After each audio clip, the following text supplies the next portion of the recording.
আজ আমি তোমাদের সাথে এক্সপ্লেন করব কোরিয়ার ড্রামা মুভি সামারিটান গার্ল নিয়ে, যেখানে দেখানো হয় দুই বন্ধু মিলে প্ল্যান করে ইউরোপ ট্রিপে যাওয়ার, কিন্তু তাদের কাছে পর্যাপ্ত টাকা না থাকায় তাদের একজন চামড়ার ব্যবসায় নাম লেখায় আর অন্যজন তাকে সহযোগিতা করে। আর এই ব্যবসা করতে গিয়ে তাদের সাথে কি কি ঘটনা ঘটতে থাকে এসব কিছু এই মুভিটাতে দেখানো হয়েছে।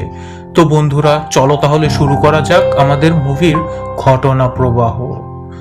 মুভির শুরুতে আমরা দু বন্ধুকে দেখতে পাই, একজনের নাম জেওং, অপরজনের নাম ইউজিন। আর তারা একটা অনলাইন ক্যাফেতে ছিল। এখানে জেওং তার ক্লায়েন্টের সাথে অনলাইনে কথা বলছে, সে তার সাথে কুলুকুলু করবে আর সেই জন্য সে তার রেট ফিক্সড করছে। জেওং আর ইউজিন হলো বেস্ট ফ্রেন্ড, আর তারা দুজন একসাথে ইউরোপে যাবে। আর এই ট্যানারি ব্যবসার কাজে ইউজিন জেওংকে সাহায্য করে। এরপর জেওং বলে ইন্ডিয়াতে একটা চামড়া ব্যবসায়ী ছিল যার নাম ভাসু মিত্রা, আর যখনই কোনো লোক তার সাথে কুলুকুলু করত তখনই সেই লোক বুদ্ধাকে বিলিভ করা শুরু করত। মানে সে তাকে এতটাই ভালোবাসতো যে তার গডের উপর বিশ্বাস চলে আসতো। জেওং চাইতো ভাসু মিত্রার মতো পতিতা হতে। কি আজব ব্যাপার, মানুষের কত রকম চাওয়া থাকে। আচ্ছা যাই হোক, এরপর তারা একটা জায়গায় দাঁড়িয়ে ক্লায়েন্টের জন্য ওয়েট করছিল। এরপর ক্লায়েন্ট আসলে জেওং ক্লায়েন্টের সাথে হোটেলে চলে যায়, আর ইউজিন বাইরে থেকে পাহারা দিতে থাকে। ইউজিনের কাছে একটা ডায়েরি থাকে যেখানে ক্লায়েন্টদের নাম, নাম্বার আর এই পর্যন্ত তাদের কাছে কত টাকা জমা হলো এ সব কিছু লেখা থাকতো। একটু পরে ইউজিন দেখতে পারে সেখানে পুলিশ চলে আসে, আর সে জেওংকে কল করে পুলিশের কথা জানিয়ে দেয়। এরপর জেওং সেই হোটেলের অন্য একটি গেট দিয়ে পালিয়ে আসে। এরপর তারা পার্কে বসে ডিসকাস করছিল এখন তাদের কাছে কত টাকা আছে, আর তারা দেখতে পারে এখানে শুধুমাত্র একটা টিকিটের টাকা হয়েছে। তখন জেওং বলে তাকে আরো 10 বার শুতে হবে, তাহলে সমস্ত টাকা ম্যানেজ হয়ে যাবে। এরপর ইউজিন জেওংকে বাথরুমে এনে পরিষ্কার করে। জেওং বলে হয়েছে। ইউজিন বলে লোকেরা খুবই বাজে থাকে, তাই তোমাকে ভালো মতো ক্লিন হতে হবে।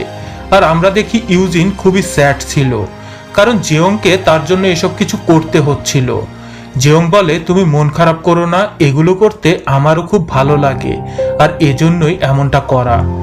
ইউজিন তার বাবার সাথে একাই থাকে, আর সকালে ওঠার পরে তার বাবা তার জন্য নাস্তা বানায়। আসলে ইউজিনের বাবা তাকে খুবই ভালোবাসে।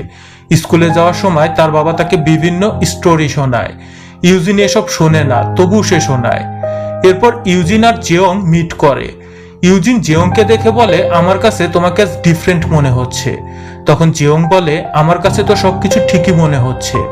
এরপর ইউজিন তাকে বলে আমি তো শুধু টাকা জমা রাখি, আর তোমাকেই তো সবকিছু করতে হয়। তখন জেওং বলে তুমি আর কখনো এসব কথা বলবে না। এরপর ক্লায়েন্ট আসলে জেওং গাড়িতেই তার সাথে ইন্টিমেট হয়, আর সবকিছু হয়ে গেলে ক্লায়েন্ট ইউজিনের কাছে আসে, আর জেওং বলে সে আমাদের লাঞ্চ করাবে, কিন্তু ইউজিন যাবে না। সে জেওংকে গাড়ি থেকে বের হতে বলে। তখন ক্লায়েন্ট বলে তুমি কি আমাকে খারাপ মানুষ ভাবছো? আর ইউজিন তখন সেই ক্লায়েন্টকে ধমকিয়ে সেখান থেকে পাঠিয়ে দেয়। এরপর জেওং ইউজিনকে বলে তুমি কেন এমনটা করলে? সে খুবই ভালো একজন মানুষ, আর সে একজন মিউজিশিয়ান। সে আমার সাথে ইন্টিমেট হয়ে আমাকে তার গানও শুনিয়েছে। জেওং এর কাছে ক্লায়েন্টের প্রশংসা শুনে ইউজিন রাগ করে ফেলে।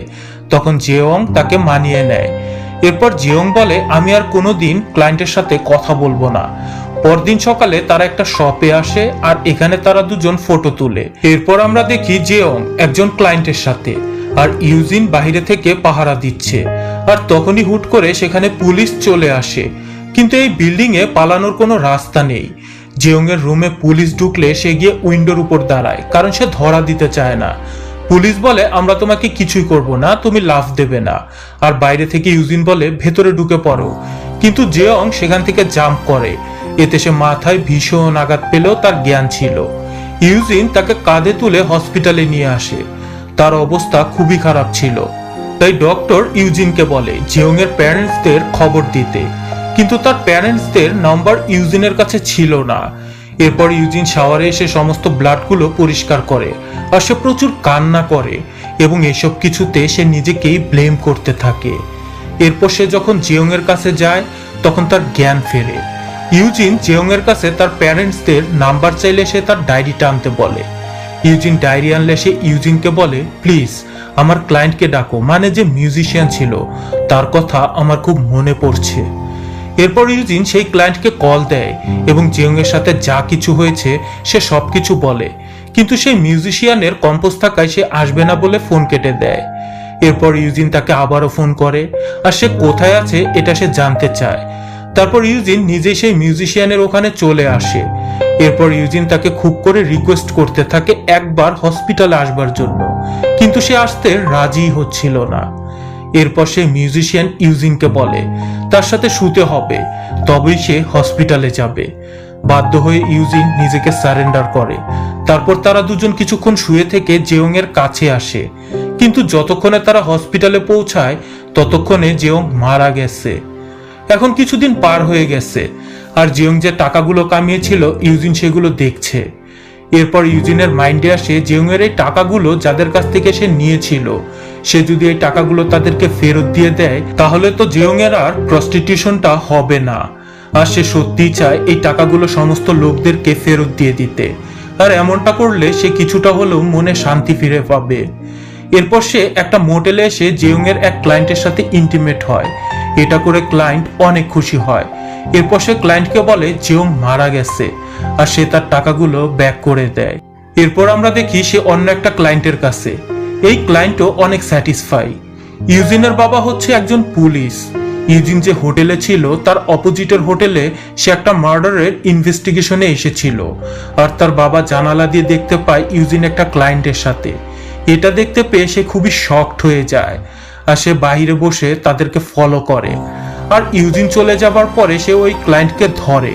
এরপর সে ওই ক্লায়েন্টকে বলে আমি তোমাকে কিছু প্রশ্ন করব, যদি তুমি প্রশ্নের সঠিক উত্তর না দাও তবে আমি তোমাকে পাঞ্চ করব। এরপর সে জিজ্ঞেস করে তুমি এতক্ষণ কোথায় ছিলে। লোকটা প্রথমে বলতে না চাইলেও পরে সে বলে সে একটা মেয়ের সাথে হোটেলে ছিল। এরপর তার বাবা জিজ্ঞেস করে সেই মেয়েটার বয়স কত ছিল। সেই লোকটা বলতে না পারায় তাকে অনেক মারে। এরপর ইউজিনের বাবা বলে আমি তোমাকে মেরে ফেলার আগে এখান থেকে চলে যাও।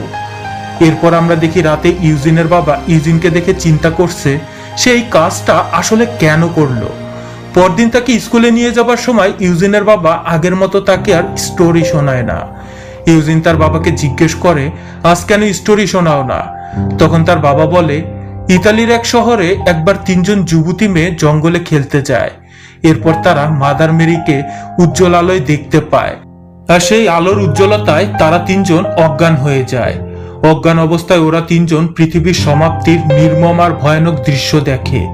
এরপর তার বাবা তাকে জিজ্ঞেস করে তুমি কি মিরাক্কেলে বিশ্বাস করো। তখন ইউজিন বলে হ্যাঁ করি। এরপর ইউজিনের বাবা তার জবে না গিয়ে স্কুলের সামনে বসেই দেখছিল ইউজিন আসলে কোথায় যায়। ইউজিন একটা হোটেলে গিয়ে তার ক্লায়েন্টের জন্য ওয়েট করছিল। তার বাবা বাইরে দাঁড়িয়ে এক এক করে লোকদেরকে জিজ্ঞেস করছিল তুমি কি হোটেলে যাচ্ছ। এমনটা করার কারণ হলো সে ইউজিনের ক্লায়েন্টকে আটকাতে চাচ্ছিল, আর এভাবে করে সে একটা লোককে পেয়েও যায়। এরপর ইউজিনের বাবা সেই লোকটাকে বলে তুমি আমার সাথে এসো। তারপর সেই লোককে মদ দেয়। এরপর ইউজিনের ফাদার সেই লোকটাকে বলে তুমি এখন এখান থেকে চলে যাও। তাই সেই লোকটা বুঝতে পারে ইনি খুব ডেঞ্জারাস, তাই সে চলেও যায় এবং ইউজিনের বাবা সেই লোকের ফোনটা রেখে দেয়। তখন ইউজিন সেই লোকের মোবাইলে ফোন করে আর তাকে দ্রুত আসতে বলে। এসব কিছু শুনে ইউজিনের বাবা কেঁদে ফেলে। ইউজিন ফোনে কান্নার আওয়াজ শুনে বলে তুমি কাঁদো কেন, কেউ কি মারা গেছে নাকি? জলদি চলে আসো, আমি তোমার সব কষ্ট দূর করে দেব। এসব কথা শুনে ইউজিনের বাবা প্রচুর কান্না করতে থাকে আর সে সেই ফোনটা ভেঙে ফেলে। পরদিনও তার বাবা ইউজিনকে ফলো করে। আজ ইউজিন তার ক্লায়েন্টের সাথে গাড়ির মধ্যেই সংঘর্ষ করতে চেয়েছিল, আর ইউজিনের বাবা পাথর ছুঁড়ে গাড়ির গ্লাসটা ভেঙে ফেলে। এতে সেই ক্লায়েন্ট ভয় পেয়ে গাড়ি নিয়ে সেখান থেকে পালিয়ে যায়। তার বাবা সেই ক্লায়েন্টের পিছু নেয় আর পরদিন তার সাথে মিট করে আর তাকে বলে আমি তোমাকে লিফট দিতে পারি। কিন্তু সেই লোকটা বলে আমি তো এখানেই থাকি। তখন সেই লোকটা বুঝতে পারে তাকে ফলো করা হচ্ছে এবং সে ইউজিনের বাবার কাছে এসে সরি বলে। আসলে সে বুঝতে পেরেছিল ইনি ইউজিনের বাবা, আর এই ক্লায়েন্টের বয়স ইউজিনের বাবার থেকেও অনেক বেশি। এরপর ইউজিনের বাবা সেই লোকটার ফ্ল্যাটে আসে আর দেখে সেই লোকটি তার ফ্যামিলির সাথে লাঞ্চ করতেছে। তার একটি মেয়ে আছে যে ইউজিনের চেয়েও বড়। এরপর ইউজিনের বাবা সেই লোকটাকে মারতে শুরু করে। তখন ফ্যামিলির সবাই জিজ্ঞেস করে তুমি তাকে কেন মারছো। তখন সে বলে তোমার মেয়ের চেয়েও বয়সে ছোট মেয়ের সাথে তুমি কিভাবে শুয়েছো, এসব করতে কি তোমার লজ্জা হয় না। এরপর ইউজিনের বাবা চলে গেলে সেই লোকটা সুসাইড করে নেয়। পরদিন ইউজিন আবারও তার অন্য এক ক্লায়েন্টের সাথেই ছিল আর তার বাবা তাকে ফলো করতেছিল। এবার ট্রাফিক জ্যামে তার বাবা আটকে যায় আর ইউজিন চলে যায়। ইউজিন যেখানে গিয়েছে তার বাবা যখন সেখানে গিয়ে পৌঁছায় ততক্ষণে ইউজিন তার ক্লায়েন্টের সাথে কাজটা সেরে ফেলেছে। এরপর সেই ক্লায়েন্ট টয়লেটে এলে তার বাবাও টয়লেটে আসে। সে এসবে খুবই রেগে ছিল, তাই সে তাকে মেরেই ফেলে। এরপর ইউজিন তার ডায়েরিটা ফেলে দেয়, কারণ সে তার সমস্ত ক্লায়েন্টদেরকে টাকা ফেরত দিয়ে দিয়েছে। এরপর ইউজিনের বাবা বাসায় চলে আসে। আজ তার মন খুব ভালো ছিল। সে ইউজিনকে বলে চলো আমরা গ্রামে যাই, সেখানে আমরা তোমার মায়ের কবর দেখতে যাব। তারা সেখানে গিয়ে একটা রাত স্টে করে, কারণ জায়গাটা বেশ দূরে ছিল। সেখানে গিয়ে ফিরে আসাটা কঠিনই ছিল।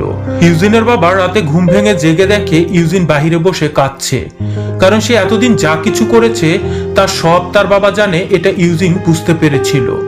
এরপর সকালে ইউজিন গাড়ি চালানো শিখতে চায়। তখন তার বাবা বলে গাড়িটা তুমি চালাও, কিন্তু ইউজিন ভয় পাচ্ছিল। এরপর সে যখন ঘুমাচ্ছিল তখন তার বাবা তাকে একটা নদীর পাড়ে নিয়ে আসে। এরপর সে পুলিশকে কল দেয় আর সে কনফেস করে সে একটা খুন করেছে।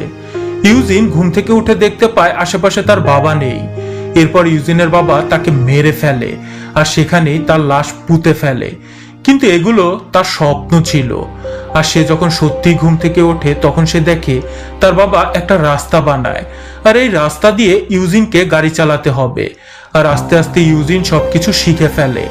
এরপর ইউজিনের বাবা বলে এবার তুমি একা একা করবে, কারণ আমি তোমাকে হেল্প করব না। এরপর পুলিশ এসে ইউজিনের বাবাকে নিয়ে চলে যায়। এরপর ইউজিন তার বাবার পেছন পেছন গাড়ি চালিয়ে যেতে থাকে, কিন্তু সে তার বাবাকে আর ধরতে পারে না এবং মুভিটি এখানেই শেষ হয়ে যায়।